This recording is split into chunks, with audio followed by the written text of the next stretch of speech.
तो मैं चाहूंगा कि जोरदार तालियों के साथ जहां पर भी हैं हम एक बार जोरदार तालियों के साथ मैं चाहूंगा कि हम स्वागत करें जितेंद्र डागर सर का, उनकी सोच का, उस शख्स का जिनकी सोच में है दम। राइट। तो सर अगर आप मुझे सुन पा रहे हैं, if you are there sir. Yes, sir, I'm there. Right sir, welcome sir, welcome and thank you so much for your time in such a short notice. Thank you so much sir. Thank you, Bhatia sir. Thank you so much, and thank you, everyone. Good evening, everyone. Uh, आज का session practically बताऊं, मुझे भी नहीं पता कैसे लेना है। वैसे मुझे यूजुअली कभी भी नहीं पता होता कैसे लेना, बस ये पता है कि जाना है, बात करनी है, लोगों से इंटरेक्ट करना, that is what I know. आज का प्रोडक्ट सेशन है क्लीनिंग रेंज पे। तो इसमें मैं दो तीन चीजों के पर्सपेक्टिव पे बात करना चाहूंगा when I am thinking in my mind. पहली बात है, क्या हमें कोई अवेयरनेस चाहिए? मतलब क्लीनिंग प्रोडक्ट के लिए भी हमें कुछ समझने की जरूरत है। क्लीनिंग प्रोडक्ट तो जाना बाजार से खरीदना, जो सस्ते से सस्ता हो सके, जो ज्यादा से ज्यादा बढ़िया सफाई कर दे, उस प्रोडक्ट को क्लीनिंग प्रोडक्ट मान लेंगे, यूज कर लेंगे। ये हमारा ब्रांड चुनने का एक अधिकार है। इस एक प्रोडक्ट में मैंने देखा कि अवेयरनेस एक ही ब्रांड के पास है, हिंदुस्तान यूनिलीवर लिमिटेड के। उसकी भी क्यों मार्केट है हमें पता होना चाहिए। दूसरी चीज मैं चाहूंगा कि मैं आपको ये बताऊं कि कंज्यूमर एंगल से ये प्रोडक्ट आपके घर को क्या सपोर्ट कर सकता है। तीसरी चीज, बिजनेसमैन एंगल से हम क्या प्रमोशन कर सकते हैं। तीन चार चीजों के प्रमोशन पे मैं आऊंगा। और कंज्यूमर एंगल पे आप लोगों को बहुत ज्यादा आज सेटिस्फेक्शन मिलेगा चीजों को समझ के। सबसे पहले मैं बात करता हूं मिशन केमिकल फ्री के बैनर तले, बैनर तहत क्लीनिंग प्रोडक्ट्स क्यों। और मैं प्लीज रिक्वेस्ट करूंगा, आज का सेशन सबसे ज्यादा इंपॉर्टेंट है समझने के लिए। समझाने के लिए बहुत कम इंपॉर्टेंट है, समझने के लिए बहुत इंपॉर्टेंट है, बहुत पर्सपेक्टिव से है। केमिकल फ्री में सबसे ज्यादा जरूरी यही उत्पाद क्यों है? चार पांच उत्पाद, ये चार पांच प्रोडक्ट सबसे ज्यादा इंपॉर्टेंट क्यों है केमिकल फ्री के तहत? देखिए, जब मैंने बात करा था, एडवोकेट किया था, आज तो उसका प्रूवन है। दारुशनाइन वो पहली ऑर्गेनाइजेशन थी, और मैं बड़ा प्राउडली बोलता हूँ आज इस चीज को, जब झारखंड वाली रिसर्च आई तो इस दुनिया में मैं पहला वो शख्स था जिसने इस चीज को एडवोकेट किया कि केमिकल्स ही हमारी प्रकृति के विनाश के पीछे हैं, केमिकल्स ही मानव विनाश के पीछे हैं, और केमिकल्स ही हर प्रकार के समूल विनाश के पीछे चल रहा है। ये एक ऐसी चीज है जो न केवल मनुष्यों को नुकसान पहुंचा रहा है, प्रकृति को नुकसान पहुंचा रहा है, जीव जंतुओं को नुकसान पहुंचा रहा है, बनाने वालों को नुकसान पहुंचा रहा है।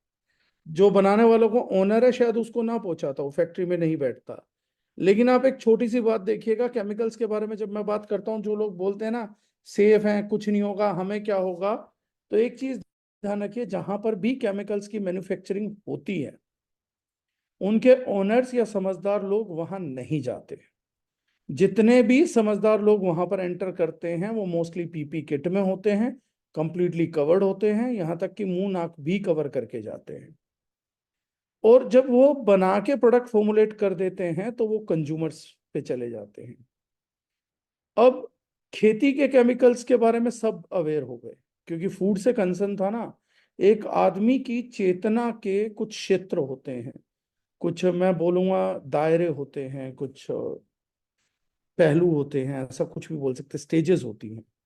अब चेतना के स्टेज पे केमिकल खाने में डल रहा है, ये सुनते ही आत्मा कांप जाती है, रूह कांप जाती है।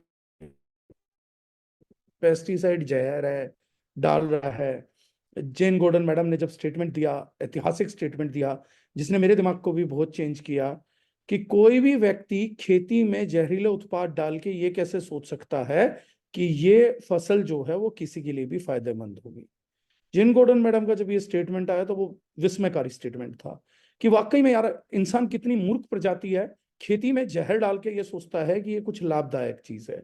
इतना मूर्ख कोई जानवर, कोई जीव नहीं है, यहाँ तक कि कीड़े भी नहीं है, वो भी नहीं खाते उस फसल को। तो ये जो था, ये हम लोगों के लिए बड़ा समझदारी का विषय रहा। लोग जानने लगे, लोग जागरूक होने लगे खेती के विषय में जागरूक होने लगे, फूड प्रोडक्ट्स के विषय में जागरूक होने लगे, insecticide free, pesticide free, chemical free products की डिमांड बढ़ने लग गई। फूड आइटम्स में मैं बात कर रहा हूँ। दारुजनाइन स्पेशल क्यों, उसको समझिएगा। अभी तक कोई भी व्यक्ति केमिकल फ्री प्रोडक्ट्स की बात कर रहा था तो वो समझता सिर्फ खेती से संबंधित, लेकिन एक बड़े दायरे को, बड़े लोगों को ये समझ में आया, काफी बड़े दायरे में, कि खेती से ज्यादा केमिकल्स जो यूज हो रहे हैं वो पर्सनल केयर कॉस्मेटिक्स में यूज हो रहे हैं, पर्सनल केयर में यूज हो रहे हैं। आपकी टूथपेस्ट, खेती के अंदर डलने वाला केमिकल, जब आप पूरे दिन भोजन करते हैं तो अकॉर्डिंग टू ए डेटा हमारी बॉडी के अंदर प्रतिदिन लगभग 60 से 70 mg जाता है। कोई चीज ली, खाई, मुंह के रास्ते गई, 60 से 70 mg तक एक्सपोजर है केमिकल्स का जो हमारे शरीर में जाता है। लेकिन ये प्योर पॉइजन है, इसलिए ज्यादा रिस्की है। प्योर पॉइजन ही है, 70 mg प्योर पॉइजन। फिर हमारी बॉडी कुछ डिटॉक्स कर पाती है।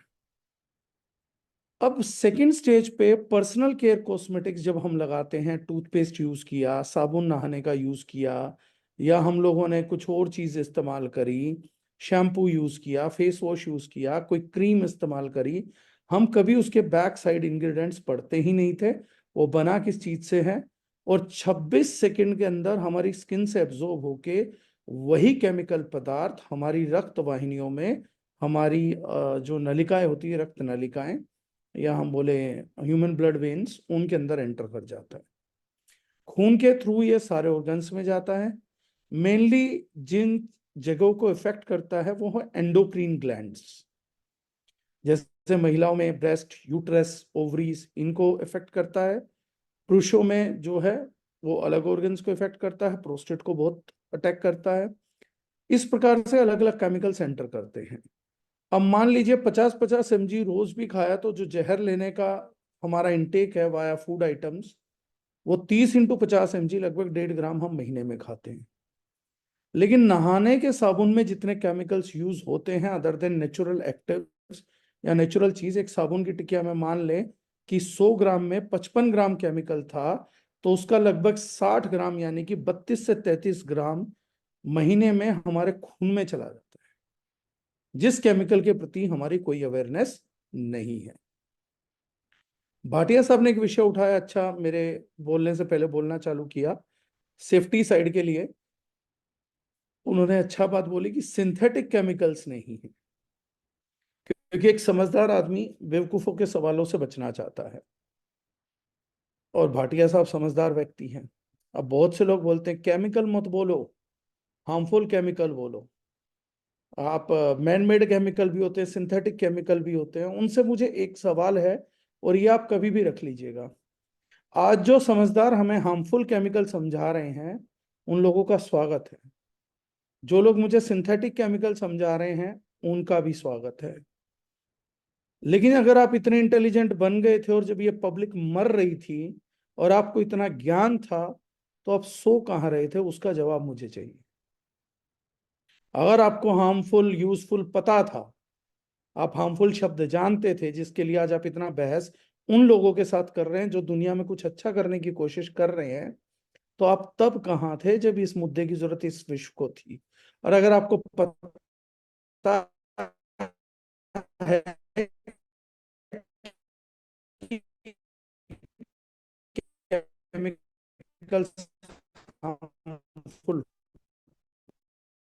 होते हैं, तो आज आप हमारी तरफ खड़े क्यों नहीं?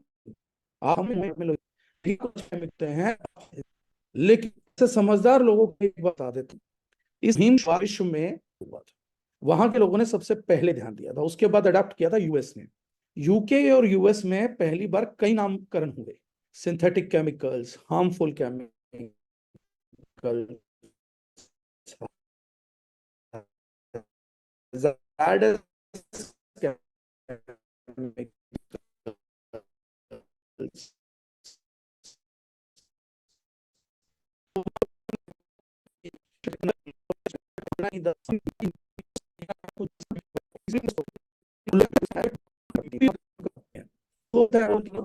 एक्चुअली में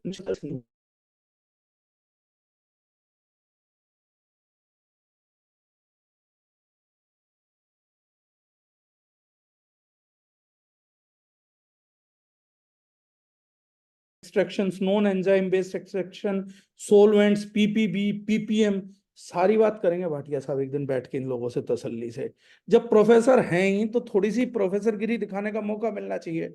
मुझे भी थोड़ा ये रहे कि अब पढ़ाई लिखाई कम हो गई होगी तो दोबारा पढ़ेंगे, तो अगली बार सर इन लोगों के साथ हम इंटरेक्ट ही नहीं करेंगे। सिंथेटिक केमिकल वगैरह ज्यादा बात करी तो हिंदी भाषा में समझा देंगे, एक सेशन ही ले दूंगा उस पर पूरा। उस दिन के बाद ये केमिस्ट्री नहीं पढ़ेंगे, क्योंकि स्कूल में भी तो नहीं पढ़ी ना इन्होंने, ये तो हमने थोड़ा सा जिक्र चालू किया तो इन लोगों ने हल्की फुल्की पढ़ ली, वरना स्कूल में कौन से नंबर आते थे इनके, फर्रे लगा लगा के तो इन्होंने H2O के मोलिक्यूल्स को डिसइंटीग्रेट इंटीग्रेट किया था। खैर, अब आते हैं सब्जेक्ट पे इससे निकल के कि सिंथेटिक क्या, नॉन सिंथेटिक क्या है। तो मैंने आप लोगों को बता दिया केमिकल फ्री का मेन उद्देश्य अलग अलग कैटेगरीज में अलग अलग है। फूड में मतलब है कि मैन मेड सिंथेटिक केमिकल्स का प्रयोग ना हो, ये फूड में मतलब है। कॉस्मेटिक्स में मतलब है कार्सोजेनिक नहीं होना चाहिए, सिलुक्सेंस नहीं होने चाहिए, सिलिकॉन्स नहीं होने चाहिए, जो टिपिकली बॉडी के अंदर पेनिट्रेट करके एस्ट्रोजन मिमिक करे, हार्मोन मिमिकिंग केमिकल्स नहीं होने चाहिए। अब आप उसको टॉक्सिक नहीं बोल सकते, जो मूर्ख बोलता है हैजार्डस केमिकल या हार्मफुल, हार्मोनल मिमिकिंग केमिकल को आप हार्मफुल या हैजार्डस नहीं बोलते, वो हार्मोन को मिमिक करता है, उस वजह से कुछ गलत होता है, लेकिन हाँ बॉडी के लिए नुकसानदायक है। सो हार्मफुल केमिकल्स की कैटेगरी में फिर भी नहीं डलता वो। तो इन लोगों की भी अपनी डेफिनेशंस बहुत चेंज हो जाएगी। अब आते हैं क्लीनिंग प्रोडक्ट्स पे। क्लीनिंग प्रोडक्ट्स के केमिकल्स में क्या कंसर्न है? केमिकल प्रोडक्ट्स के, क्लीनिंग प्रोडक्ट्स के केमिकल्स में कुछ बेसिक कंसर्न्स हैं। एक सबसे बड़ी कंसर्न है VOC, वोलेटाइल ऑर्गेनिक कंपाउंड्स। एक नया शब्द आज आप लोगों को जानने को मिलेगा पोल्यूशन में, which is known as indoor pollution. ये बहुत कम लोगों को मालूम है। मैं जो जिन लोगों ने अभी डायरी पेन उठाया मैं उनके लिए दोबारा रिपीट करता हूं। क्लीनिंग प्रोडक्ट्स के केमिकल्स में क्या कंसर्न है, हम क्या बात कर रहे हैं? मैंने कॉस्मेटिक के बता दिए, कैंसर पैदा कर रहे हैं, स्किन ड्राई कर रहे हैं, एक्जिमा कर रहे हैं, आपके ब्लड में जाके एस्ट्रोजन्स को, हॉर्मोन्स को मिमिक कर रहे हैं। ये एक बड़ा प्रॉब्लम है। खेती जहरी दे रही है, प्योर पॉइजन है। लेकिन क्लीनिंग प्रोडक्ट्स पे हम ध्यान क्यों दें? क्यों एक हैंड वॉश पे ध्यान दें? क्यों हम क्लीनिंग प्रोडक्ट्स पे ध्यान दें? मतलब ऐसा क्या कंसर्न आ गया डॉक्टर साहब कि इस सब्जेक्ट को भी मिशन केमिकल फ्री के तहत हम बात कर रहे हैं? तो पहला कंसर्न जो मैंने कहा, VOC, वोलेटाइल ऑर्गेनिक कंपाउंड्स। आज कोई एक सज्जन लिख रहे थे कहीं पे कि मैंने एक बोतल पे पढ़ा ऑर्गेनिक, तो मैंने कहा उस पर यह भी लिखा हो सकता था हम ऑर्गेनिक नहीं बनाते। तो ऑर्गेनिक शब्द से मत मोटिवेट होना, क्योंकि इसमें भी VOC है और ये डेंजरस होता है। वोलेटाइल ऑर्गेनिक कंपाउंड्स मतलब जानलेवा है। कभी लोग बोले हमारे प्रोडक्ट में VOC है, वोलेटाइल ऑर्गेनिक कंपाउंड्स है। एक्चुअली VOC होना नहीं चाहिए, वोलेटाइल ऑर्गेनिक कंपाउंड्स होने नहीं चाहिए। वोलेटाइल का मतलब है ऐसे केमिकल्स जो हल्की सी हीट पाके वेपर फॉर्म में आ जाते हैं, और मोस्टली सभी क्लीनिंग प्रोडक्ट्स में ये होता है। जब आप अपना टॉयलेट क्लीन करते हैं तो बहुत लोग बोलते हैं फ्यूमिकेशन होता है। फ्यूमिकेशन मतलब सलाह भी दी जाती है, और सच्ची सलाह है कि जब भी आप टॉयलेट शीट को क्लीन करें तो टॉयलेट का दरवाजा, खिड़कियां खोल दें, हवा को क्रॉस वेंटिलेट होने दें, क्योंकि शीट पे प्लाक जो जमता है वो अल्कलाइन रहता है, उसके ऊपर एसिड जाता है, दोनों के बेस से जो गैसेस सिक्रेट्स होती हैं, those are not healthy for human beings. और एक बेसिक ब्रांड के अंदर इस चीज का ध्यान नहीं दिया जाता कि टॉक्सिक गैस जब सिक्रेट होगी तो उसको एब्जॉर्ब बैक कैसे कराना है। ऐसी बेसिक चीजों का ध्यान नहीं दिया जाता है। वो बस एक प्रोडक्ट देते हैं, प्लाक हटे। अब आदमी बेवकूफ है तो उसके लिए कंपनी जिम्मेदार नहीं है ना, सर ये वहां पर क्यों सांस ले रहा था, मर गया मर गया, अब हम क्या करें इस चीज में। लेकिन क्या इमिडिएटली मरते हैं? हाँ। अगर मैं एक बहुत बड़ी मात्रा में ऐसा एक अरेंजमेंट बनाऊं दिखाने के लिए कि कितना खतरनाक, और 100-200 टॉयलेट शीट एक साथ लगा दूं और उस कंपाउंड को पूरा बंद कर दूं, और 200 शीट पे एक साथ मैं अपना टॉयलेट क्लीनर किसी भी कंपनी का डाल दूं और उस हवा में किसी को सांस लेने को बोलूं, तो बहुत बड़ा चांस है इतनी मात्रा में एक साथ सांस लेने से वो व्यक्ति मर जाएगा। सरल उदाहरण, ओपन एयर में आप कोयले की अंगीठी पे आग सेक लेते हैं, लेकिन वही कोयले की अंगीठी अगर एक बंद कमरे में जला दी जाए तो आपकी मृत्यु का कारण भी बन सकती है। जब तक ये इतनी बड़ी हवा में पीपीबी जो मैं बात कर रहा था, पार्टिकल्स पर बिलियंस है, तब तक हम बचते हैं, पार्टिकल्स पर मिलियन है तब तक भी झेल पाते हैं, लेकिन जिस दिन मात्रा ज्यादा होगी हम मर जाएंगे। जहरीला है, ले लेगा जान। इसी प्रकार से क्लीनिंग प्रोडक्ट्स वीओसी बन के हवा में लगभग 9 फीट तक चले जाते हैं। फ्लोर क्लीनर भी है, टॉयलेट क्लीनर भी उसमें से एक है, आपका बाथरूम क्लीनर्स भी हैं। ऐसे बहुत सारे क्लीनर्स हैं जो वीओसीएस, फ्लोर क्लीनर तो स्पेशली है, मतलब वो तो लिख लीजिए 9 फुट तक रहता है। इन सब चीजों के वोलेटाइल होने की वजह से हमारे घर की जो हवा रहती है, आजकल एसी चलता है, सब चलता है, एसी वालों के लिए तो, कूलर वालों के लिए और ज्यादा काम की इंफॉर्मेशन है जिसकी मैं बात कर रहा हूँ। एक सेकंड के लिए झोपड़ी वालों के लिए काम की इंफॉर्मेशन बिल्कुल भी ना रहे शायद, लेकिन कूलर वालों के लिए जिनके घर में अच्छे से फ्लोर क्लीनर डाल के, टॉयलेट क्लीनर्स डाल के डेली हर दूसरे तीसरे दिन सफाई होती है, तो वो वोलेटाइल ऑर्गेनिक कंपाउंड्स हवा में 9 फीट तक सस्पेंड रहते हैं, और आप उनको लंग्स के जरिए अपने अंदर लेके जाते हैं, और वो लंग्स पार्ट को बहुत प्रॉब्लमेटिक सिचुएशंस में डालते हैं। एक रिपोर्ट के अध्ययन के अनुसार ये भी पाया गया था, दिल्ली शहर की एक रिपोर्ट थी, मैं शेयर भी करूंगा कभी, कि 94% लोग जिनको लंग्स का इशू पोल्यूशन की वजह से हुआ, उनमें से 94%, 94% लोगों को इंडोर एयर पोल्यूशन की वजह से हुआ था। और इंडोर एयर पोल्यूशन का प्रमुख कारण, प्राइमरी रीजन वीओसीज थे, ना कि बाहर की एयर थी। इतने बारीक लेवल पे इंफॉर्मेशन या नॉलेज हम लोग एक्सेस नहीं करते हैं। और उनमें से सबसे बड़ा जो कारण था वो क्लीनिंग प्रोडक्ट्स थे। क्लीनिंग प्रोडक्ट्स में होने वाले बहुत से केमिकल्स पे बड़ी सारी न्यूज भी आ चुकी हैं, अगर हम बात करेंगे तो। अब जैसे पीछे आया था कि जो भी हमारे घर में आपका यूटेंसिल वाला रहता है, उसके लिए आया था कि बर्तनों में चिपके डिटर्जेंट से लीवर कैंसर का खतरा 4 गुना ज्यादा।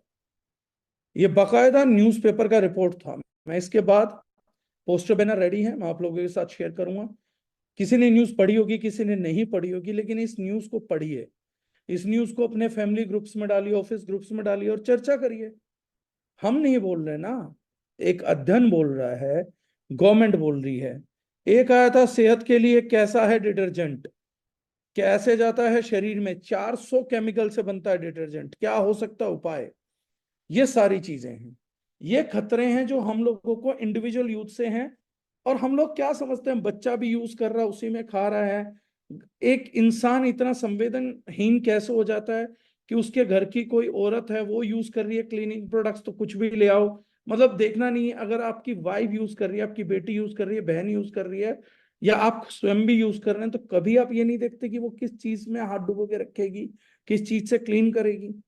कई लोग बोलते हैं हमारे घर में माई है, जो चीजें स्किन के थ्रू एब्जॉर्ब होंगी, स्किन के थ्रू डैमेज करेगी, वो महिला भी जब उसी स्किन के थ्रू उनको वॉश करेगी, तो स्किन के भी रेजिड्यू रह जाते हैं, वो स्किन के भी रेजिड्यू रह जाते हैं। वो जाने वाला यही है। मैंने एक शुरुआत में ही दारूजन के शुरुआत से लेनियार्ड्स वगैरह पे एक चीज प्रमोट की थी, वसुदेव कुटुंबकम। वो बहुत कम लोगों को समझ में आया, ये संसार एक परिवार है। एक्चुअली मेरा बताने का मतलब ये था कि अगर आपके डिटर्जेंट से, आपके केमिकल से आपकी घरवाली की तबीयत खराब हो रही है, तो इस नेचर ने कुछ ऐसा कानून या कुछ ऐसा जरूर किया होगा कि उसके कुछ करने से आपकी तबीयत भी जरूर खराब होगी। वसुदेव कुटुंबकम का ये मतलब नहीं था पूरा संसार एक परिवार है, उसका एक मतलब ये था कि आप अपने परिवार के किसी व्यक्ति को जाने अनजाने चोट पहुंचाएंगे, तो गलती से वो व्यक्ति भी जाने अनजाने आपकी चोट पहुंचने का कारण बनता है। और मेरी ये बात केवल शास्त्रों से नहीं निकली है, साइंस से भी निकली है।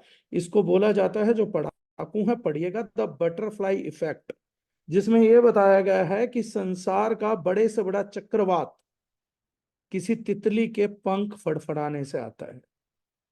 कल रात जो दिल्ली में चक्रवात आया था, आप लोग यकीन भी नहीं कर पाएंगे, उसका भी 99.99% रीजन अकॉर्डिंग टू साइंस, कल किसी तितली ने पंख फड़फड़ाए होंगे। दिल्ली में तूफान ले आई, मेट्रो रोक दी, कई पेड़ गिरा दिए, कई गाड़ियां तोड़ दी, कई घरों का विनाश कर दिया। यकीन करना नामुमकिन है, लेकिन जिसको नहीं हो रहा, इस सेशन के बाद गूगल पे जाके पढ़िएगा, द बटरफ्लाई इफेक्ट। तो अगर हमारे अनजाने में हमने घर की औरत को किसी को डैमेज किया है, वो काम वाली थी या कोई भी थी, इसलिए मैं कभी किसी से बदतमीजी नहीं करता, मैं डरता हूँ, डरपोक आदमी हूँ। चाहे वो ड्राइवर हो चाहे कुछ भी है, मैं बदतमीजियों से बचता हूँ, क्योंकि मैंने उसको हर्ट किया है। वो खुद बदला लेने में सक्षम नहीं है, तो ईश्वर बदला लेगा। प्रोडक्ट अच्छे बनने का भी एक कारण यह था कि मैं जानता था कि लोगों को नहीं पता वो क्या इस्तेमाल करेंगे मेरे थ्रू, लेकिन मैं उन्हें गलत चीज दूंगा तो कल को प्रकृति या समाज मुझे भी गलत देगा। मैं बच नहीं सकता, कोई नहीं बचा सकता, कोई ताकत नहीं है। और बचाएगा कौन? भगवान खुद ये करता था, वो मुझे नहीं बचाने आएगा। तो बहुत जरूरी है कि हमारे एक्शंस क्या हैं इन टर्म्स ऑफ बिजनेस। इसी से तीसरी चीज जुड़ती है वसुधैव कुटुंबकम से। तीसरा खतरा क्या है क्लीनिंग प्रोडक्ट से? क्लीनिंग प्रोडक्ट से सबसे बड़ा खतरा है, जब आप लोगों ने देखा होगा छठ पूजा मनाई जाती है तो यमुना में बहुत ऊपर ऊपर तक झाग भरा हुआ है। कभी आप लोगों ने विचार किया ये झाग कहाँ से आता है, किस चीज से आता है? एक दिन मुझे बड़ा बुरा लगा, मैंने एक स्लोगन भी दिया, अभी तक उस पर बड़ा काम नहीं कर पाया हूं। ईश्वर ने अभी उतना सामर्थ्य नहीं दिया, चीज नहीं दी। लेकिन आज आप लोगों के साथ शेयर करता हूं, क्योंकि एक जूम मीटिंग मेरी पहले की भी है, ये भी रिकॉर्डेड होके यूट्यूब पे जाएगी तो लोग याद रखेंगे। एक दिन मैं सुबह दिल्ली में ड्राइव कर रहा था और मैंने बैनर्स पे लगे देखा, एक पॉलिटिकल पार्टी दूसरी पॉलिटिकल पार्टी से सवाल कर रही थी कि सीएम साहब बताइए यमुना कब साफ होगी, यमुना अब तक साफ क्यों नहीं हुई। तो मैंने कहा देखो यार, कितना गजब का मुद्दा है, कितना गजब का मुद्दा है। एक पॉलिटिकल पार्टी दूसरी पॉलिटिकल पार्टी को आरोप लगाने के लिए हमारी ही नदी का इस्तेमाल कर रही है, और उस नदी में झाग के पहाड़ है। मैंने कहा काश ये मैसेज लगवाते कि दिल्ली की जनता जवाब दे यमुना कब तक साफ होगी। क्योंकि मैंने थोड़ा पढ़ा था एक बार, तो मुझे समझ में आया था कि जितना हम घरों से ड्रेन करते हैं केमिकल, उसका लास्ट में सोर्स जाके कहीं ना कहीं यमुना जी में गिरता है। जो इतना झाग रोज यमुना जी में खड़ा रहता है, ये कोई इंडस्ट्री पागल थोड़ी ना है। अपना शैम्पू बनाने वाली, डिटर्जेंट बनाने वाली कोई कंपनी आपको इतना पागल लगती है कि वो इतना ज्यादा डिटर्जेंट यमुना जी में छोड़ देगी? ये डिटर्जेंट जो नॉन बायोडिग्रेडेबल हैं, जो हम लोग सुबह नहा के छोड़ देते हैं, और वो हजारों लाखों करोड़ों गटर से होता हुआ यमुना जी तक पहुंचता, उसी का झाग आप देखते हो, क्योंकि उसका झाग सेटल डाउन नहीं होगा। हम कोई परवाह नहीं करते क्लीनिंग प्रोडक्ट क्या है। यमुना जी एक दिन परवाह नहीं करेंगी कि हमारे को पानी की जरूरत है नहीं है, क्योंकि हम यमुना जी की पिछले 50-60 साल से 70 साल से कोई परवाह नहीं कर रहे। वसुधैव कुटुंबकम। हम नदियों की परवाह नहीं कर रहे हैं, नदियां किसी दिन हमारी परवाह नहीं करेंगी। आप में से बहुत से लोग गांव से रहते होंगे, आज मैं आप लोगों को भी एक मानव सेवा का, जन सेवा का, प्रकृति सेवा का एक बड़ा मौका दे रहा हूं, एक समझ देखिए। एक बड़े मेरे आदर्श व्यक्ति हैं रामवीर तंवर, दिल्ली हेड ऑफिस में मैंने उनका बड़ा सारा पोस्टर भी लगा रखा है। वो तालाबों को पुनर्जीवित करते हैं, महान कार्य करते हैं। तालाब जो मर गए हैं उनको पुनर्जीवित करते हैं। मरे हुए तालाब के ऊपर पेड़ उगाते हैं, डेविल लिली बोला जाता है उसको, कुछ लोग उसको सिंघाड़े का पेड़ बोलते हैं, पौधे वो उगाते हैं और तालाब मर जाता है। वो उनको उखाड़ के दोबारा तालाब को पुनर्जीवित करते हैं। मैं एक बार पढ़ रहा था कि पुनः पुराने जमाने में कभी तालाब मरते नहीं थे। हमारे टाइम पे क्या कलयुग आ गया, हमारे पाप इतने बढ़ गए कि हमारे कारण तालाब मर रहे हैं? कुछ तो साइंस होगी। तो साइंस में मुझे बताया गया कि एक न्यूट्रिएंट होता है फोस्फेट। ये फोस्फेट तालाब तक पहुंचता है, और तालाब तक पहुंचने के बाद ये इस पेड़ को, इस पौधे को ज्यादा से ज्यादा उगाता है, उसके लिए फर्टिलाइजर का काम करता है। और जब ये पौधा उगता है तो ये बड़ा स्वार्थी पौधा है। ये तालाब के जल में से अपने लिए ऑक्सीजन चूस लेता है, और जब ये अपने लिए ऑक्सीजन चूसता है तो सारे जानवर मर जाते हैं। और जब जानवर मर जाते हैं तो प्रकृति की संरचना ऐसी है कि जब जानवर ही नहीं रह सकते तो वो तालाब को मृत कर देती है, मार देती है, और उस तालाब का कोई औचित्य नहीं रह जाता, जिसको फिर रामवीर तंवर जी जैसे बड़े व्यक्ति जाके पुनर्जीवित करते हैं। तो मैंने पढ़ा कि ये फॉस्फेट का सबसे बड़ा सोर्स क्या है, कैसे तालाबों में जा रहा है। क्योंकि मेरा ये मानना है, किसी चीज को दुरुस्त करने से ज्यादा उसे जड़ से खत्म कर दो तो वो दुरुस्त हो जाएगी। तो मैं जड़ जानना चाहता था कि इसकी जड़ कहाँ है यार, क्यों क्यों पानी में फॉस्फेट पहुंचता है। कोई फैक्ट्री छोड़ती है, कोई करता है, तो उसके प्रति कुछ जागरूकता लेकर आऊंगा। उस दिन मुझे पता लगा ये सबसे ज्यादा फॉस्फेट पाया जाता है कपड़े धोने के डिटर्जेंट पाउडर्स में, लो एंड चीप प्रोडक्ट्स के अंदर। ना केवल आप अपने परिवार को मृत्यु दे रहे हैं, आप अपने पर्यावरण को भी मृत्यु दंड दे रहे हैं। और जिस व्यक्ति का पर्यावरण नहीं बचता, उस व्यक्ति को, समाज को बचाया नहीं जा सकता। इसलिए भी हमारी cleaning range mission chemical free के तहत बहुत जरूरी है, पर्यावरण की सुरक्षा करने के लिए, परिवार की सुरक्षा करने के लिए, समाज की सुरक्षा करने के लिए। अब बात करते हैं, एक था वीओसीज, और भी तरीके होते हैं जिससे केमिकल्स हमें मार सकते हैं। हाँ, कुछ ऐसी जगह हैं जहां हम सोचते नहीं है। जैसे किसी व्यक्ति ने लॉन्ड्री डिटर्जेंट यूज किया, हाथ धो के रखे, उसकी स्किन ने एब्जॉर्ब किया, वहां से एक रिएक्शन होता है। दूसरा रिएक्शन कहां से होता है? कपड़ों में से डिटर्जेंट, चाहे आप कितनी भी वॉशिंग मशीन चला लीजिए, कितने भी हाथ चला लीजिए, पूरे तरीके से कभी नहीं निकाला जा सकता। और हमारा देश एक गर्म देश है। जब यहाँ पसीने आते हैं, स्वेट होता है, तो वही डिटर्जेंट घुल के हमारी स्किन तक जाता है और हमारी स्किन की लिपिड लेयर्स को डैमेज करता है, जिसके कारण खुश्की और स्किन के रोग बढ़ जाते हैं। इसीलिए डिटर्जेंट से धोने में हम Okay, लोगों के I यहाँ found this on the web for easily. Check it out.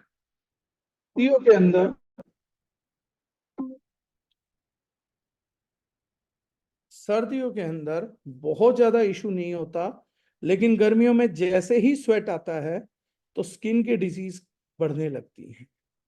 जबकि आयुर्वेद या स्किन डिजीज डर्मेटोलॉजिस्ट के अनुसार स्किन की डिजीजेस हमेशा सर्दियों में बढ़नी चाहिए, ना कि गर्मियों में।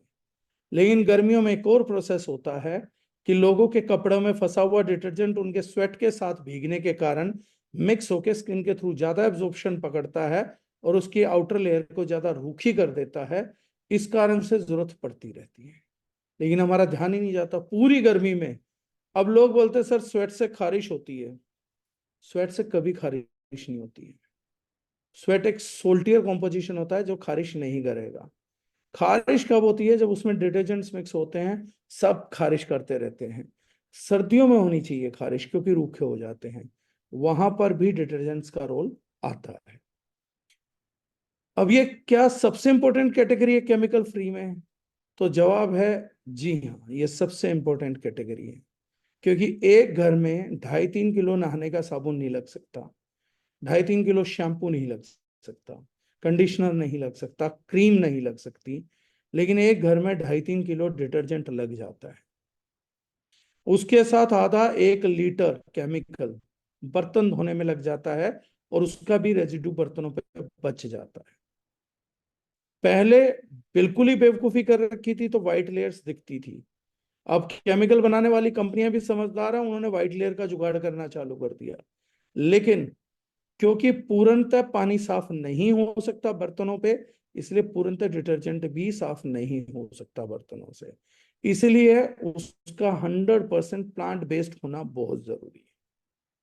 Third thing, similar thing goes for floor cleaning. ज्यादातर लोग जो घर में चप्पल पहन के सब नहीं घूमते, नंगे पैर घूमेंगे, उनकी स्किन भी एब्जॉर्ब करेगी, बच्चों की स्किन भी एब्जॉर्ब करेगी।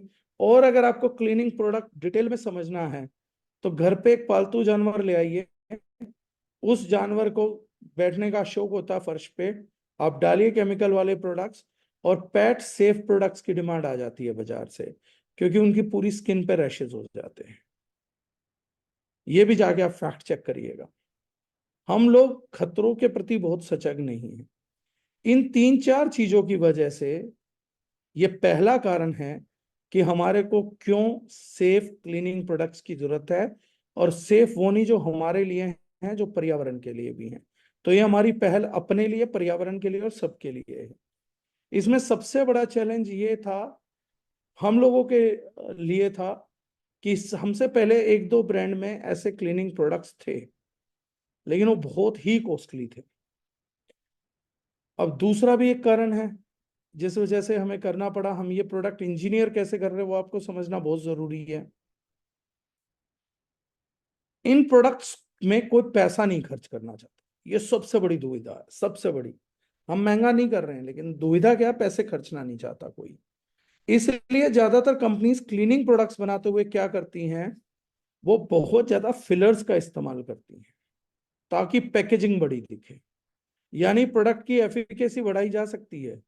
मान लो कि कोई बर्तन धोने का आपका वर्ल्ड फेमस ब्रांड है, आप जानते हैं मैं किसकी तरफ इशारा कर रहा हूं, वो उससे कहीं ज्यादा एफिकेटेड प्रोडक्ट बना सकता है, लेकिन ब्रांड क्या दिखाना चाहता है, 125 रुपए में, 100 रुपए में इतनी बड़ी बोतल, इतनी बड़ी बोतल। ये माइंडसेट जो हमारा ना, कम में इतनी बड़ी बोतल, इस प्रोडक्ट में पानी मिलाते रहिए और आपको कितनी बड़ी बोतल बनानी है बनाते रहिए। आधी कंपनी कहती है हमारा उनसे भी सस्ता है। एफिकेसी देखिएगा, फर्क दिख जाएगा, क्योंकि एक ही इंग्रेडिएंट डलता है बीच में, उसी का ऊपर नीचे होना होता है।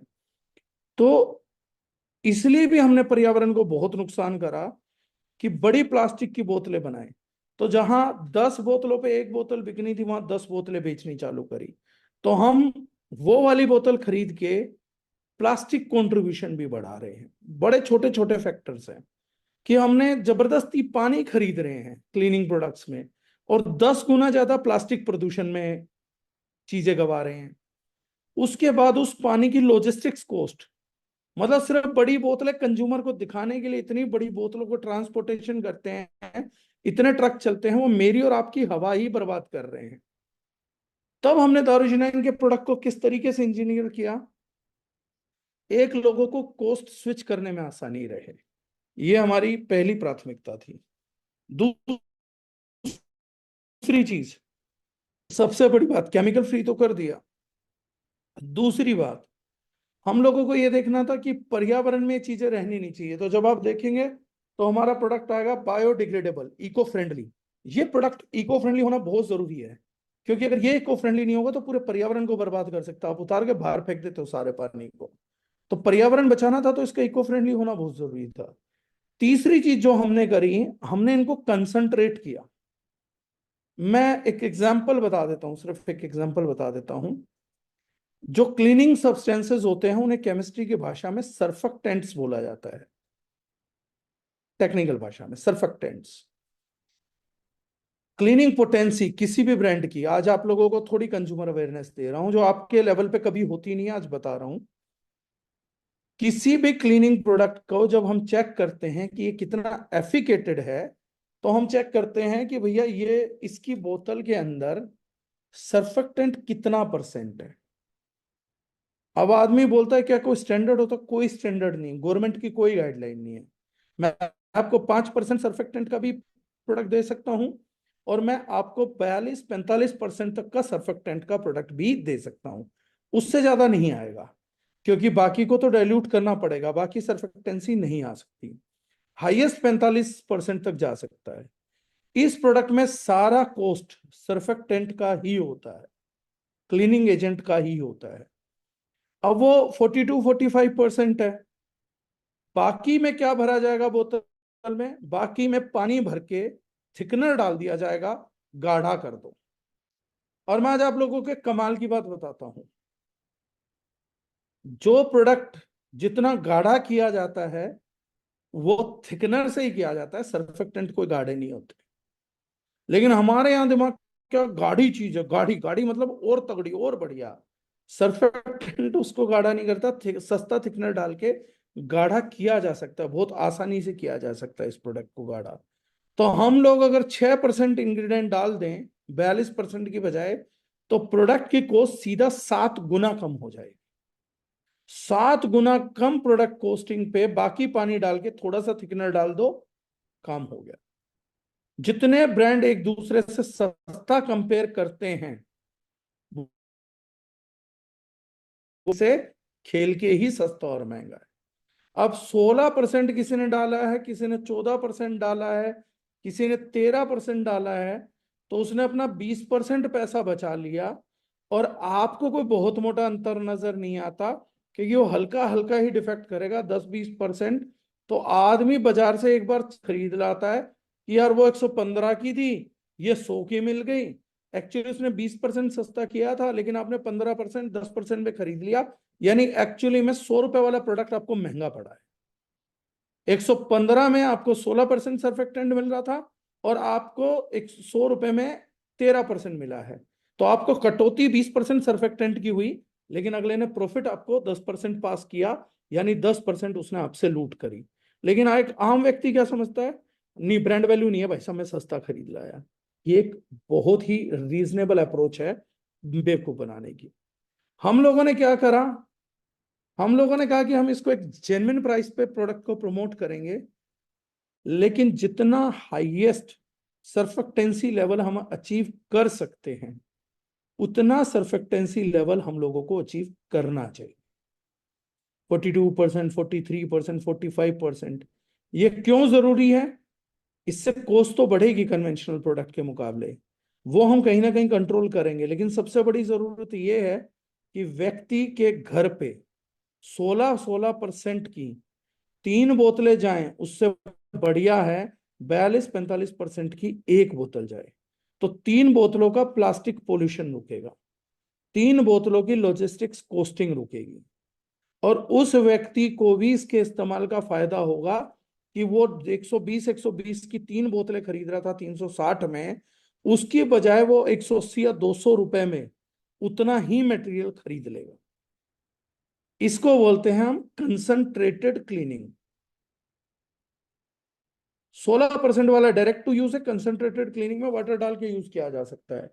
गाढ़े पतले से कोई फर्क नहीं पड़ता है क्लीनिंग पे। अब कई लोग जो बोलते हैं नहीं सर क्लीनिंग का गाढ़ेपन से फर्क पड़ता है, चलिए मैं बता देता हूं।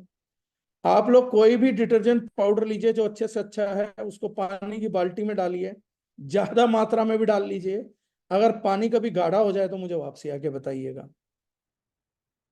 पानी पानी रहता है, उसके गाढ़ेपन पे कोई फर्क नहीं पड़ता।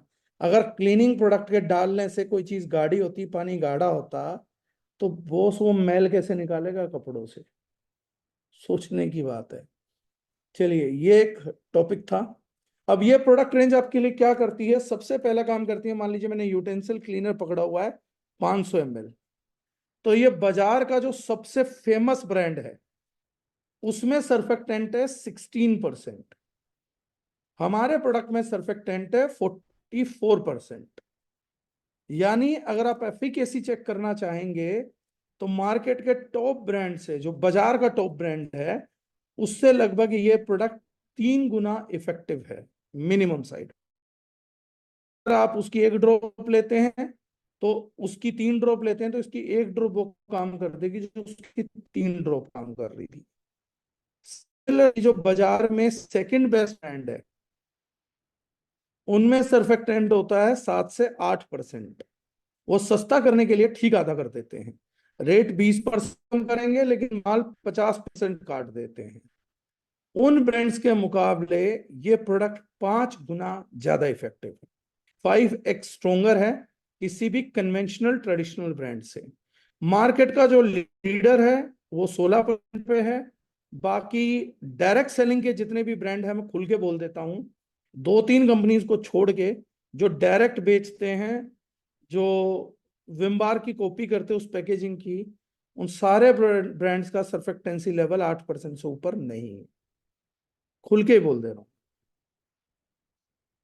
और जो कंसंट्रेट कर रहे हैं वो भी 22-25% से ऊपर नहीं जा रहे हैं, बस वो डबल के करीब जाते हैं तो कंसंट्रेटेड बोल देते हैं उनके, कि हम कंसंट्रेटेड है कन्वेंशनल से, उनसे बेटर दिखता है। जबकि ये प्रोडक्ट जैसे मैंने बताया, मैंने परसेंटेज ही बता दी, किसी को चाहिए होगा तो कर लेगा। और सर्फेक्टेंसी के लिए भी जो हम यूज करते हैं वो कोकोनट क्लिंजर यूज करते हैं इस प्रोडक्ट के अंदर भी। कोई इमेजिन नहीं कर सकता, किसी ने बड़ा फेमस कर दिया था काम का ही, इसके अंदर भी जितने क्लिंजर्स हैं वो कोकोनट से बने हुए क्लिंजर्स हैं। So it gives you the best naturality to clean your products. Same goes for laundry cleaner. वही क्लेम इकली बायोडिग्रेडेबल, वो क्लेम आपको यहाँ पर भी है, परिवार बचाओ पर्यावरण बचाओ। उसके बाद ये लॉन्ड्री क्लीनर है, सेम गोस फॉर दिस। ये अपने कंपेरेटिव किसी भी लिक्विड क्लीनर से, पहली बात तो लिक्विड क्लीनर किसी भी सॉलिड क्लीनर के मुकाबले 1.5 से 2 गुना ज्यादा इफेक्टिव होता है। और ये अपने किसी भी कंपैरिजन के मुकाबले, कंपटीशन के मुकाबले सिमिलरली जो मैंने कैलकुलेशन बताई, लगभग 3 से 4 गुना इफेक्टिव है। इसका जितना एंजाइम्स हम डालते हैं जो क्लीनिंग करते हैं, जिसके कारण से कपड़े की लाइफ बचती है। सस्ते डिटर्जेंट्स में कोस्टिक सोडा डाला जाता है जो क्लींजिंग तो करता है लेकिन आपके कपड़े के रेशो को कमजोर करता है। तो जिस भी व्यक्ति के पास अच्छा और महंगा कपड़ा है वो कभी भी उसको सस्ते डिटर्जेंट से, जिन पे पहले इस्तेमाल करना होता है फिर विश्वास करना होता है, या जिस पे वो लड़की फ्रॉक में नाच रही होती थी, ऐसे ब्रांड से नहीं धोएगा, क्योंकि उसके कपड़े खराब हो जाएंगे, पूरे तरीके से कपड़े खराब हो जाएंगे। वो धीरे धीरे रेशो को कमजोर करता है। वहीं पे एंजाइम्स जो होते हैं वो रेशो को अटैक नहीं करते हैं, सिर्फ जो मैल होता है उसी को अटैक करते हैं, वो रेशो को अटैक नहीं करते हैं। इसलिए जो इन कपड़ों में उसमें क्लीनर्स में कपड़ों को देता है, उन कपड़ों की लाइफ ज्यादा होती है। इन प्रोडक्ट्स को यूज करने का एक एडवांटेज, आपको ज्यादा लाइफ भी मिलेगी कपड़ों से, वो एक सेपरेट एडवांटेज है। सेकेंडरी थिंग क्या है, इस प्रोडक्ट के अंदर भी कंसंट्रेटेड फॉर्मूला है। मार्केट की जो इंटरनेशनल डायरेक्ट सेलिंग का सबसे बड़ा ग्रुप है उससे हम प्रोडक्ट के कंपैरिजन लगभग कर सकते हैं, उन्हीं के एफिकेसी पे जाके हम ये प्रोडक्ट ड्रॉ करते हैं। थर्ड थिंग थी टॉयलेट क्लीनर, स्मार्ट पैकेजिंग है। इस प्रोडक्ट का सबसे बड़ी यूटिलिटी आपको मिलेगी, अगेन कंसंट्रेटेड है। दूसरी बात डिसइंफेक्टेंट है। तीसरी बात है फ्यूमिकेशन नहीं करता।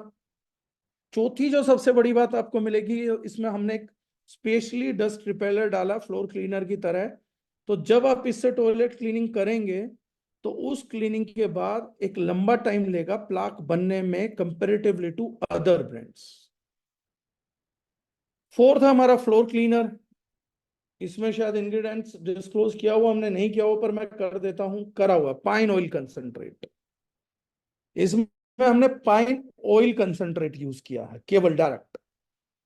पाइन ऑयल कंसंट्रेट नेचुरल है कंप्लीटली, डस्ट को रिपेल करेगा आपके लिए, फ्लोर को क्लिनजिंग देगा, डिसइंफेक्ट करेगा, और किसी भी तरीके से कोई वीओसी रिलीज नहीं करता। और ये जो कंसंट्रेट है, ये जो है 30x कंसंट्रेट है, यानी 200 ml से आप लगभग 6 लीटर व्हाइट फिनाइल तैयार कर सकते हैं। अब 6 लीटर व्हाइट फिनाइल की आप कॉस्टिंग निकाल लीजिए और इसकी निकाल लीजिए। आपको 5 लीटर 800 ml पानी लेना, ये डाल देना, शेक कर देना है, व्हाइट फिनाइल तैयार। अब उससे आपको ये पता लग जाएगा, मैं इससे पहले प्रोडक्ट्स में क्या एक्सप्लेन कर रहा था, कि बाकी खेल पानी का है। अब आप 6 लीटर फिनाइल, 6 लीटर फिनाइल, इतनी बड़ी बोतल, इतनी बड़ी बोतल, 6 लीटर का इतना बड़ा जग दे हम 220 रुपए में, तो 220 की बजाय 400 रुपए लेंगे और पानी को ट्रांसपोर्ट करते रहेंगे। और कंज्यूमर क्या कहेगा, बाकी सारी कंपनियां लुटेरी हैं, डागर जी सही काम करते हैं, 220 रुपए में 6 लीटर की बड़ी बाल्टी आती है फिनाइल की, उसमें 5 लीटर 800 ml पानी है। मैं ये 200 ml की बोतल दूंगा तो भी ये 6 लीटर जो है फिनाइल ही है, टॉप काम करेंगी। So that is how we are thinking and engineering our cleaning product range. Best part इसका क्या है, अगर किसी प्रोडक्ट का रेट मार्केट में यूटेंसिल क्लीनर का 120 रुपए है, तो इस प्रोडक्ट का रेट 120 वाले का 80 वाले के मुकाबले तो 400 है। 120 वाले के मुकाबले भी इस प्रोडक्ट का रेट जो है वो मरी से मरी हालत में 360 रुपए का है। लेकिन अगर कंसिस्टेंसी के बेनिफिट के बाद की मैं बात करूं तो ये प्रोडक्ट 133 रुपीज में आपको लैंड कर जाता है आफ्टर कंसिस्टेंसी बेनिफिट। अब इस रेट पे मेरे को ये नहीं समझ आता कि आदमी दूसरा ब्रांड इस्तेमाल ही क्यों करेगा, वो चाहे कोई भी और कैसा भी हो। या तो दूसरे ब्रांड हमारे प्रोडक्ट की क्वालिटी और प्राइस को कंपेयर नहीं कर सकते, या बहुत साधारण सी बात है कि हम ट्रेडिशनल मार्केट के भी केमिकल वाले प्रोडक्ट को बीट कर रहे हैं। तो आपके घर में आज कोई भी क्लीनिंग प्रोडक्ट यूज हो रहा है और आप हमारे कंसिस्टेंट कस्टमर हैं, I think you are wasting your money and families health, your environment, because you don't stand a single reason कि आप स्विच क्यों ना करें। मैं फ्लोर क्लीनर की बात करूं, 162 रुपीज आफ्टर कंसिस्टेंसी रेट है, 6 लीटर फिनाइल 162 रुपए। मुझे तो नहीं लगता मार्केट में इस टाइम पे मिल रही है, ऐसा मेरा मानना है, हो सकता है गलत भी हो। अगर मैं बात करूं लॉन्ड्री क्लीनर का, 177 मार्केट के लगभग लगभग डिटर्जेंट पाउडर से कंपेयर करूं तो 6 किलो, 60 रुपए किलो का भी डिटर्जेंट आप यूज कर रहे हैं 360 रुपए के डिटर्जेंट के मुकाबले। I think this is a very economical product. 180 रुपए में अगर आपको 6 की क्लिनजिंग दे रहा है तो लगभग आधा पैसा आपका बचा के आपको देता है। Similarly goes for toilet cleaner. ये लगभग आपके जो कन्वेंशनल टॉयलेट क्लीनर्स हैं उसके मुकाबले 4 गुना से 5 गुना ज्यादा इफेक्टिव है। 133 का कंसिस्टेंसी में रेट आता है इसका। अब वो दूसरा शायद 120 का पड़ता है। 13 रुपए में 5 गुना ज्यादा क्लीनिंग अगर कोई छोड़ रहा है, मुझे लॉजिक समझ नहीं आता, तर्क ही समझ नहीं आता। That is how we are going. So we are economical, eco friendly, family friendly, planet friendly, more educated, much convinced कि हमें कम से कम इतनी जानकारी है कि हमारे क्लीनिंग प्रोडक्ट्स भी क्या हैं। तो this was the subject, this is the complete education cluster I can provide you regarding cleaning range. और दूसरी चीज मैं आप लोगों से एक रिक्वेस्ट करूंगा, मैंने मटेरियल बेचने के लिए, माल बेचने के लिए कभी रिक्वेस्ट नहीं करी। मेरे को सिखाया जाता कि सेल्स के बिजनेस में पूरे वर्ल्ड में एक थ्योरी चलती है जिसको बोलते हैं क्लोजिंग, और क्लोजिंग का प्रेशर, क्लोजिंग के लिए कॉल्स। और मैं उनको गलत नहीं बोलता, मैं उन सब लोगों को अच्छा बोलता हूँ, मैं गलत नहीं बोलता और वो गलत है भी नहीं। सेल्स करने के, क्लोजिंग करने के कुछ तरीके हैं, कोई आर्ट्स, और वो लोगों को मैं आर्टिस्ट बोलता हूँ, कलाकार हैं, बड़े कलाकार हैं, अंजाम देते हैं। लेकिन फिर मेरा अपने जीवन में अपने कुछ फंडामेंटल्स हैं जो जरूरी नहीं है सही हो, गलत हो सकते हैं। लेकिन कोई भी व्यक्ति मेरे पूरे जीवन काल में जब से मैं बिजनेस कर रहा हूं नहीं मिलेगा जिसको मैंने कभी सेल्स करने के लिए कॉल किया हो पूरी लाइफ, या प्रेशर किया हो, या चीज करी हो, या बात करी हो, या क्लोजिंग वाले दिन, लास्ट डे वाले दिन भी मेरी किसी से बात होती हो। बल्कि जिस दिन महीने की क्लोजिंग होती है, कुछ होता है, तो मेरे ख्याल से मेरे लिए वो सबसे अच्छा दिन होता है। उस दिन मैं पूरा दिन रेस्ट करता हूँ, मैं खुश होता हूँ कि कम से कम आज लोग मुझे फोन नहीं करेंगे, आज रेस्ट का डे, आज कोई मिलने नहीं आएगा। तो मतलब मैं बड़ा हैप्पी फील करता हूँ। लेकिन still for the first time मैं आज आप लोगों को एक बात बोल रहा हूँ। देखिए, पर्यावरण के प्रति हमारी बहुत बड़ी जिम्मेदारी है, हम बहुत खराब कर चुके हैं, बहुत बड़ी जिम्मेदारी है। और मैं इस जानकारी के तहत ये बात बोल रहा हूँ कि इस प्लेनेट में मैं बहुत लंबे टाइम नहीं रहने वाला, कोई भी नहीं रहेगा आप में से। और फिर भी कोई रहना चाहे, परमात्मा करे किसी 500 साल, 1000 साल की उम्र हो। पर मैं यही देखता हूं, दिल्ली के माहौल में, दिल्ली की पोल्यूटेड हवा में बचपन से पला हूँ। 65, 66, 67 भी कर जाए परमात्मा की दया से तो बहुत बड़ा टाइम होगा। तो मुझे लगता है कि बहुत लंबा टाइम नहीं है प्लेनेट को सुधारने के लिए। हमारा तो क्या सुधार होना मालूम नहीं है, लेकिन मुझे ये लगता है कि जितने दिन भी इस धरती पे मैं हूँ, मेरी जिम्मेदारी बहुत बड़ी है कि बहुत जल्दी इन चीजों पे हमारे को एक्शंस लेने चाहिए और परिवार दर परिवार सुधार लाना चाहिए। तो मैं आप लोगों से एक रिक्वेस्ट करूंगा कि अपने घर में कम से कम जो प्रोडक्ट ज्यादा यूज होते हैं, जैसे हैंड वॉश है, डिटर्जेंट है, लॉन्ड्री क्लीनर है, यूटेंसिल क्लीनर है, वो इमिडिएटली रिप्लेस कर दीजिए, क्योंकि वो परिवार, आपके प्लेनेट और पर्यावरण के लिए किसी के लिए अच्छा नहीं।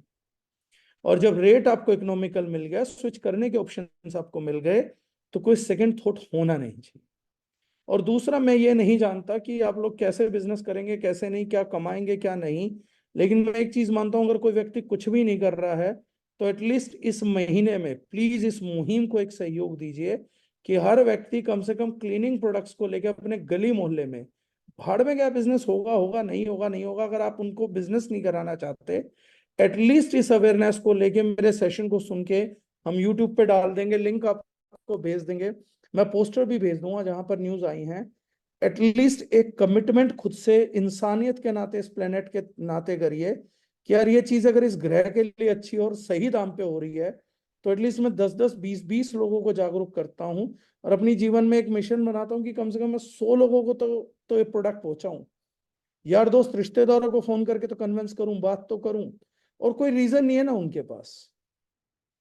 हम हजारों चीजों में बिजनेस करते हैं, इस एक चीज में व्यापार नहीं करते, कंसिस्टेंसी समझा देते हैं। कम से कम ग्रह बच जाएगा और ये मेरा आपका है। कम से कम किसी दिल्ली में आप सोच के देखिए, आपके प्रयासों की वजह से जब हमारे बिहार के लोग छठ मनाने जाएंगे और उनकी महिलाएं साफ पानी में छठ मनाएंगी, तो मेरे ख्याल से आपके दिल को भी खुशी तो मिलेगी। आज दर्द भले ही ना हो, तो मुझे तो दर्द भी होता है, बड़ा बुरा लगता है कि एक व्यक्ति त्योहार मनाने के लिए झाग में खड़ा है, बाहर निकलेगा और स्किन डिजीज ले आएगा। बड़ा दुख होता है, बहुत ही वो दिन अजीब होते हैं। मतलब मैं हर साल की न्यूज़पेपर की कटिंग दिखा सकता हूँ जब मैंने लोगों को छठ मनाते देखा, और मैं हर साल ध्यान देता हूँ कि क्या इस बार यमुना जी में घटा, क्या इस बार यमुना जी में घटा, क्या इस बार यमुना जी में घटा। इसके लिए मैंने एक बार स्लोगन भी सोचा था, तुम्हारी यमुना तुम्हें ही बचानी होगी, पॉलिटिकल पार्टीज नहीं बचाएंगी। नदियों को पोल्यूट पॉलिटिकल पार्टी इंडस्ट्रियलिस्ट नहीं कर रहे हैं, एक्चुअली में गुनहगार हम लोग हैं। तो प्लीज मेरी आप लोगों से एक रिक्वेस्ट है, बाकी सब चलता रहेगा। जीवन है तो बिजनेस है, बिजनेस है तो खेल है, खेल है तो खेल रहे हैं, कभी किसी को नीचा दिखाने के लिए, कभी किसी को ऊंचा दिखाने के लिए। लेकिन इस खेल को खेलिए आने वाली जनरेशन्स के लिए, इस खेल को खेलिए, लोगों तक पहुंचाइए, कम से कम इस प्लेनेट को मुक्ति दिलाने के लिए। इस प्लेनेट को रामवीर तंवर की जरूरत नहीं है, हम में से हर एक व्यक्ति की जरूरत है जिसको आज परमात्मा ने नॉलेज दी, कम से कम 10-20 लोगों तक पहुंचाइए। आपको भी परमात्मा ने किसी वजह से नॉलेज पहुंचाई होगी। मेरे को जब ये चीजें पता लगी थी तो मैंने बकना चालू कर दिया। मैं बिजनेस नहीं सोच रहा था, मैं बिजनेस नहीं भी होता तो ये भोगता रहता।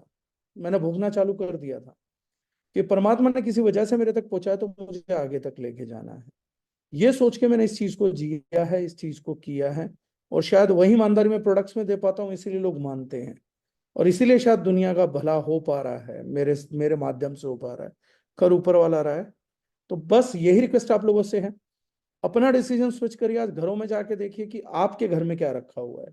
मैं तो डेफिनेटली कोई ऑडिट नहीं करने वाला हूँ, लेकिन आप खुद से देखिए, खुद से सवाल करिए, और एटलीस्ट एक जिम्मेदारी लीजिए कि अगर आप 50-100 लोगों को जानते हैं, मसाले वो बदले ना बदले, समझ आ जाए बदल ले, उन्हीं का भला होगा, ईश्वर करे। कॉस्मेटिक बदले ना बदले, वो भी उन्हीं के भले में है, लेकिन क्लीनिंग प्रोडक्ट वो जरूर बदले, क्योंकि ये सबके भले में। कोई अपने भले से भी ज्यादा सोचे तो बहुत बढ़िया बात होगी। तो यही मेरी रिक्वेस्ट है, this is very very great category to save planet rather to make sales. और मैंने उतना ही बड़ा सेशन उतने ही दिल से लिया, जबकि मैं ये जानता हूं ये प्रोडक्ट रेंज ना हमारे डिस्ट्रीब्यूटर को कमा के देती है, ना कंपनी को कमा के देती है, लेकिन फिर भी मैं इस प्रोडक्ट को पूरे दिल से प्रमोट करता हूं, क्योंकि उस ग्रह को बचा के देती है मुझे, जिस ग्रह का मैं वासी हूँ, जिस ग्रह ने मुझे सब कुछ दिया, आप लोग दिए, इज्जत दी, समाज दिया, खुशियां दी, परिवार दिया। उस ग्रह के प्रति मेरी कुछ जिम्मेदारी है, इसलिए इस सेशन को मैं ज्यादा दिल से लेता हूँ।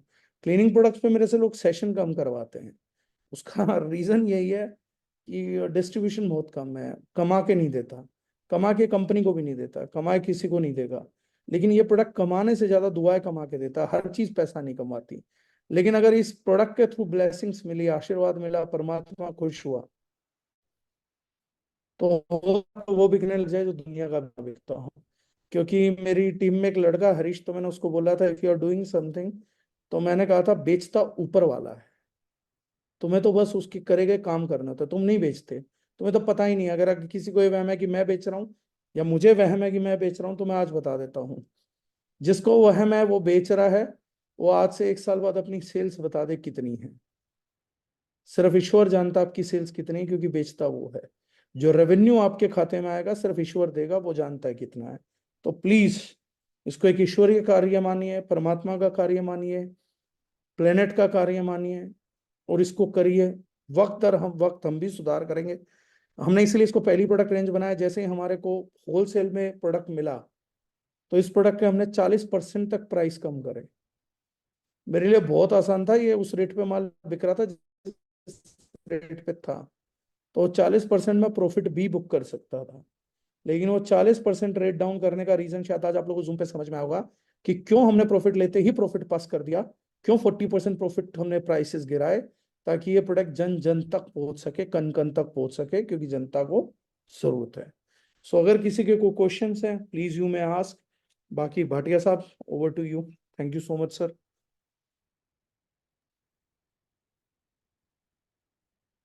सर सैल्यूट है सर आपको।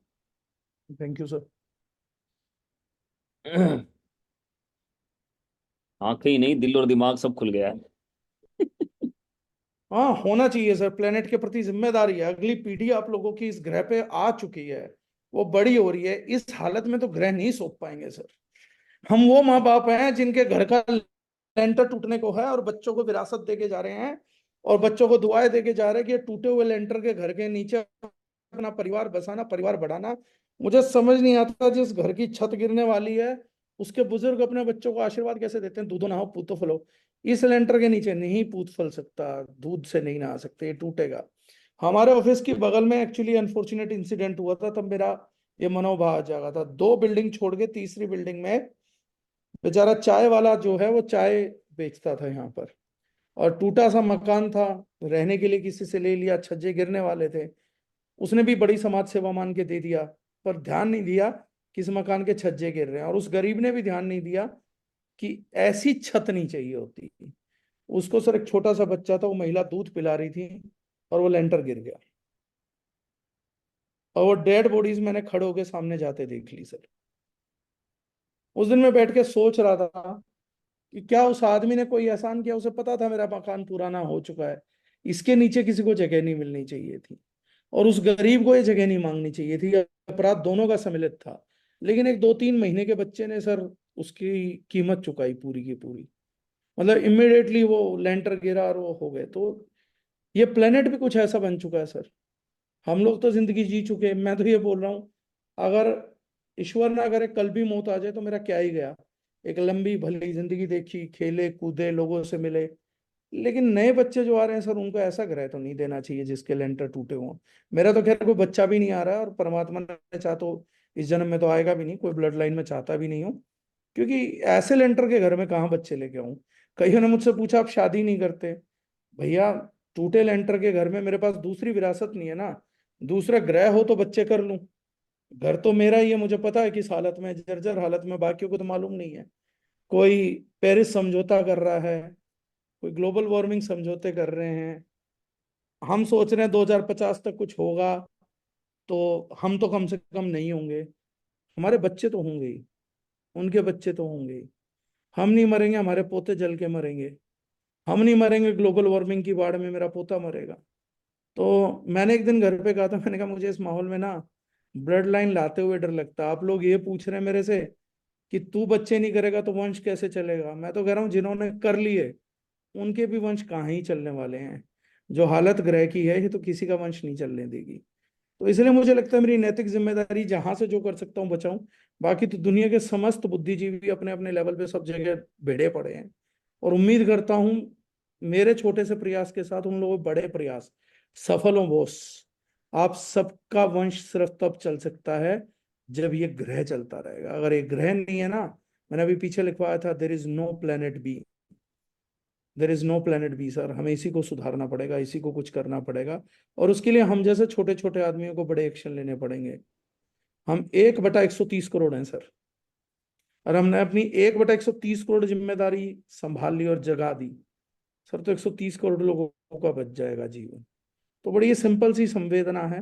पहुंचे तो ठीक है, नहीं पहुंचे तो भी ठीक है, कोई फर्क नहीं पड़ता।